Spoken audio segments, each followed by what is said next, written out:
2장 첫 번째 방문이 있고 14년이 지나서 바나바와 나는 디도를 데리고 예루살렘으로 올라갔습니다. 내가 예루살렘으로 간 것은 내가 계시받은 것을 그들에게 분명히 설명하기 위해서였습니다. 그때 나는 이방인들에게 무엇을 전했는지 그들에게 정확하게 설명했고 교회에서 존경받는 지도자들에게도 따로 설명했습니다. 그것은 우리의 일이 유대인과 이방인 사이의 관계 문제로 인해 오명을 얻게 되거나 공공연한 쟁점이 되는 것을 막기 위해서였습니다. 그러지 않으면 자칫 여러 해에 걸쳐 이루어진 나의 활동이 훼손되고 현재 진행되고 있는 나의 사역이 위험에 처할 수도 있었기 때문입니다. 유대인이 아닌 디도가 할례를 강요받지 않았다는 사실에 유념하십시오. 우리가 협의하고 있는 중에 그리스도인인 척하는 첩자들이 침투하는 일이 있었습니다. 그들은 참된 그리스도인들이 어떤 자유를 누리는지 엿보려고 슬그머니 끼어든 자들이었습니다. 그들의 저희는 우리를 꿰어 자신들의 종으로 삼으려는 것이었습니다. 그러나 우리는 그들을 거들떠 보지도 않았습니다. 여러분을 위해 메시지의 진리를 지키기로 결심했기 때문이었습니다.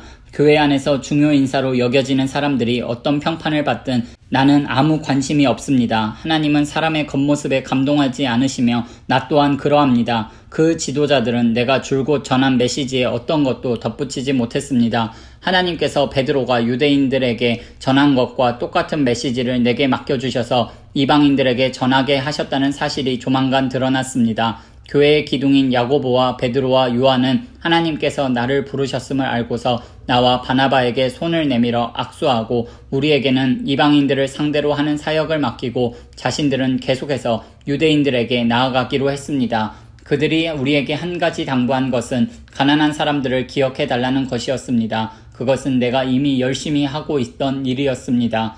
그 후에 베드로가 안디옥에 왔을 때 나는 그와 정면으로 맞선 적이 있습니다. 그가 분명하게 잘못한 일이 있었기 때문입니다. 이야기는 이렇습니다. 베드로는 야고보가 보낸 몇몇 사람들이 오기 전만 해도 식사 때마다 이방인들과 함께 식사를 했습니다. 그러나 예루살렘에서 보수적인 사람들이 오자 그는 슬그머니 뒤로 물러나 할 수 있는 한 이방인 동료들과 거리를 두었습니다. 그는 할례라는 옛 방식을 강요해온 유대 보수파를 두려워했던 것입니다. 안타깝게도 안디옥 교회에 있던 나머지 유대인들도 그런 위선에 동조했고 바나바까지도 그런 수작에 휩쓸리고 말았습니다. 나는 그들이 메시지를 따라 한결같이 바른 길을 걷지 않는 것을 보고 그들 모두가 보는 앞에서 베드로에게 이렇게 말했습니다. 당신은 예루살렘에서 파견된 감시인들이 보지 않을 때는 유대인이면서도 이방인처럼 살더니 이제는 예루살렘에서 온 당신의 옛 동료들에게 좋은 인상을 주려고 이방인에게 유대인의 관습을 강요하는군요. 도대체 무슨 권한으로 그렇게 하는 것입니까?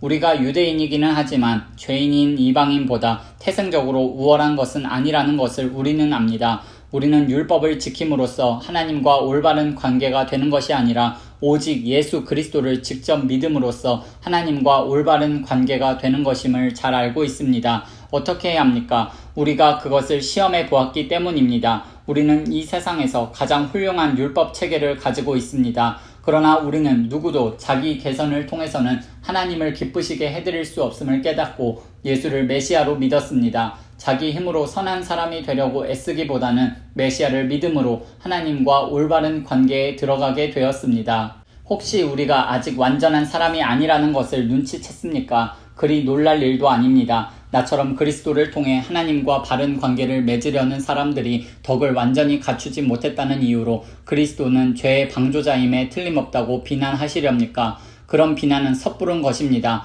내가 자기 힘으로 선한 사람이 되려고 한다면 그것은 전에 헐어버린 낡은 헛간을 다시 세우는 셈이 되고 사기꾼처럼 행동하는 꼴이 되고 말 것입니다. 실제로 일어난 일을 말하자면 이렇습니다. 나는 율법을 지키려고 애쓰고 하나님을 기쁘시게 해드리려고 고심했지만 뜻대로 되지 않았습니다. 그래서 나는 율법의 사람이 되기를 포기했습니다. 그것은 하나님의 사람이 되기 위해서였습니다. 그리스도의 삶이 내게 방법을 일러주었고 그렇게 살도록 해주었습니다. 나는 그리스도와 나를 완전히 동일시했습니다. 정말로 나는 그리스도와 함께 십자가에 못 박혔습니다. 이제 내 자아는 더 이상 내 중심이 아닙니다. 나는 더 이상 여러분에게 의롭게 보이거나 여러분에게서 좋은 평판을 얻고 싶은 마음이 없습니다. 나는 더 이상 하나님께 좋은 평가를 얻어야 한다는 강박관념이 없습니다. 그리스도께서 내 안에서 살고 계십니다. 여러분이 보는 내 삶은 나의 것이 아니라 나를 사랑하시고 나를 위해 자기 목숨을 내어주신 하나님의 아들을 믿는 믿음으로 살아가는 삶입니다. 나는 이 삶을 저버리지 않을 것입니다. 내가 율법을 준수하거나 사람을 기쁘게 하는 종교로 되돌아간다면 그것은 하나님과의 관계에서 인격적으로 누리는 자유를 송두리째 포기하는 일이 되지 않겠습니까? 나는 그렇게 하지 않을 것입니다. 나는 하나님의 은혜를 거부하지 않을 것입니다. 하나님과의 생생한 관계가 율법을 지킴으로 이루어지는 것이라면 그리스도는 헛되이 죽으신 것이 됩니다.